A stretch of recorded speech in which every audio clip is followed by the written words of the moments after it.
Once upon a time in the quiet village of Elmswood, there was a large old mansion known as Hawthorne House. It had stood abandoned for decades, its windows boarded up and its garden overgrown with weeds. The villagers spoke of the house in hushed tones, sharing tales of ghostly apparitions and mysterious sounds that echoed through the night. One autumn evening, a young couple named Sarah and James moved into Elmswood. They had recently married and were looking for a place to start their life together. Intrigued by the old mansion, they decided to explore it, despite the warnings from the villagers. As they approached Hawthorne House, the wind rustled through the trees, creating an eerie atmosphere.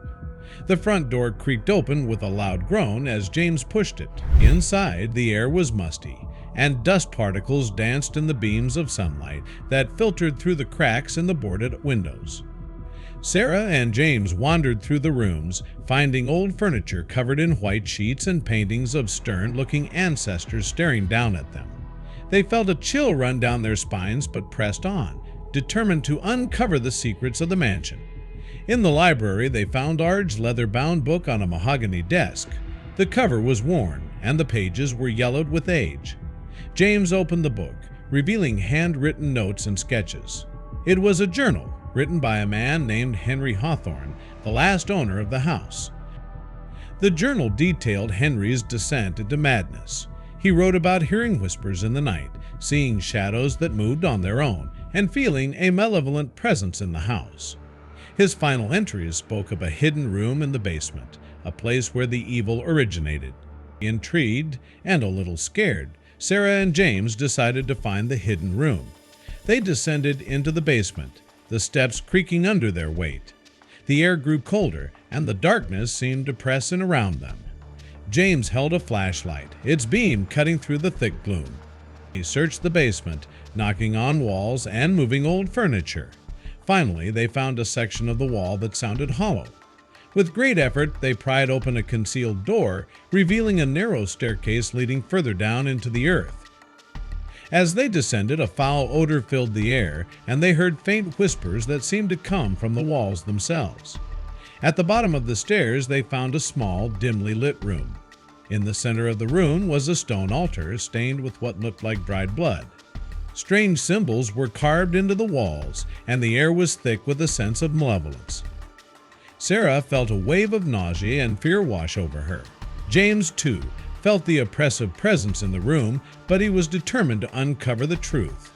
They found another journal on the altar, written by Henry Hawthorne's ancestor, Jonathan Hawthorne.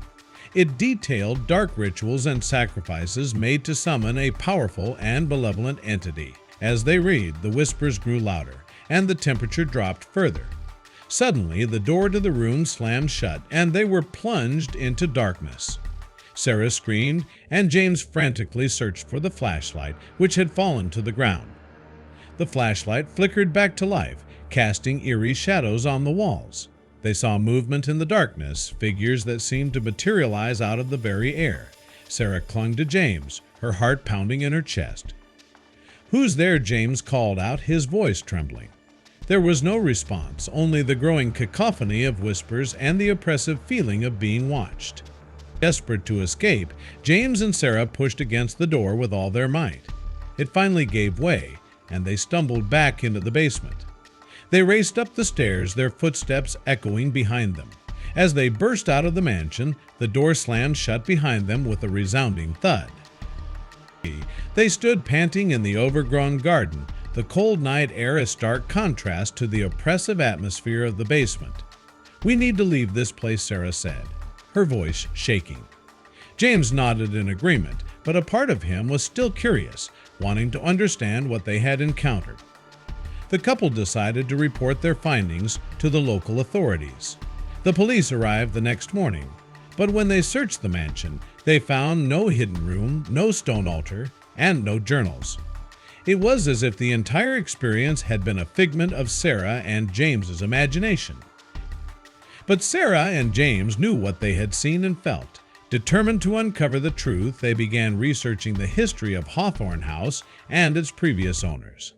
They discovered that many of Henry Hawthorne's ancestors had died under mysterious circumstances, and rumors of dark rituals had plagued the family for generations.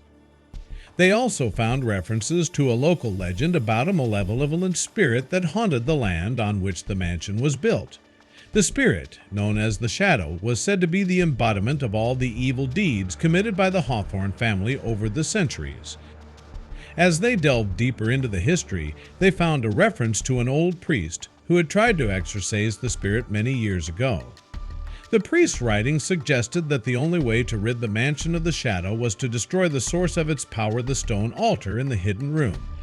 Determined to put an end to the haunting, Sarah and James gathered the necessary tools and returned to Hawthorne House.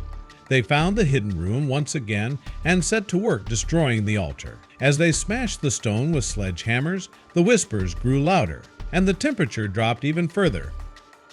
Suddenly, a dark figure appeared before them, its eyes glowing with malevolence. The Shadow lashed out at them, but they continued their work, determined to end the curse once and for all. With a final blow, the altar shattered, and the figure let out a deafening scream before dissipating into the air. As the dust settled, Sarah and James felt a sense of peace wash over them. The oppressive atmosphere lifted, and the basement seemed less foreboding. They climbed back up to the main floor of the mansion, exhausted but relieved. The next day, they returned to the village and shared their story.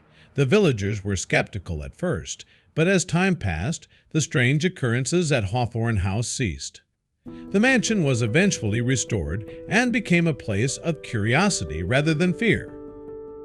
Sarah and James moved on with their lives, but the experience left a lasting impression on them. They had faced a darkness that few could comprehend and had emerged victorious. Their bond grew stronger, and they felt a newfound appreciation for life and each other. Years later, they would tell the story to their children and grandchildren, a tale of courage, determination, and the triumph of light over darkness. The legend of Hawthorne House became a part of the village's folklore, a reminder of the power of love and bravery in the face of evil. In the end, Sarah and James learned that some mysteries are best left unsolved, and some evils must be faced head-on. They had ventured into the unknown and emerged stronger for it, forever changed by their experience at Hawthorne House. Sarah and James had now settled into their new lives with a renewed sense of purpose. The village of Elmswood, too, began to embrace the old mansion, no longer seeing it as a place of dread, but as a historical landmark with a story of its own.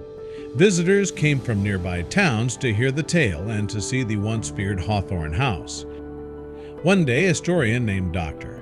Emily Carter visited the village. She had heard the legends and wanted to investigate further. Sarah and James welcomed her and shared their experiences. Dr. Carter was fascinated by their story and asked if she could examine any artifacts or documents they had found. Among the items Sarah and James had kept was Jonathan Hawthorne's journal. Dr. Carter studied it meticulously, noting the detailed descriptions of the rituals and the entity known as the Shadow. She proposed a theory that the Shadow was a manifestation of the collective guilt and dark deeds of the Hawthorne family, a concept that intrigued both Sarah and James. Dr. Carter's research led her to believe that while the destruction of the altar had weakened the Shadow, remnants of its presence might still linger. She suggested conducting a cleansing ritual to ensure that the malevolent energy was completely eradicated. With the villagers' support, a ceremony was arranged. Carter led the ritual, which included elements of purification and symbols of light and protection. Sarah and James participated, feeling a sense of closure as they joined hands with their neighbors in a circle around Hawthorne House. As the ritual concluded, a sense of tranquility settled over the mansion. The air seemed lighter, and the whispers were gone.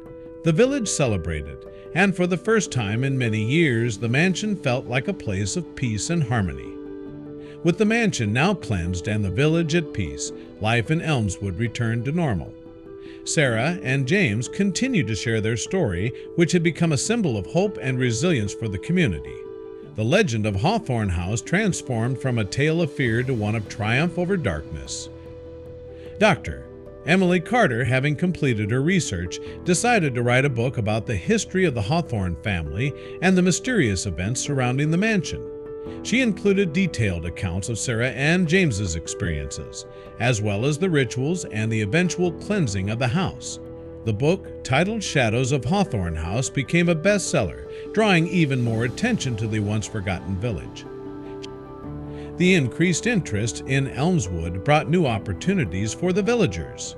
Local businesses flourished, and the village became a popular tourist destination. Guided tours of Hawthorne House were organized, with Sarah and James often leading them, sharing their first-hand experiences and the lessons they had learned. As the years passed, Sarah and James watched their family grow. They often reflected on the challenges they had faced and the strength they had found in each other.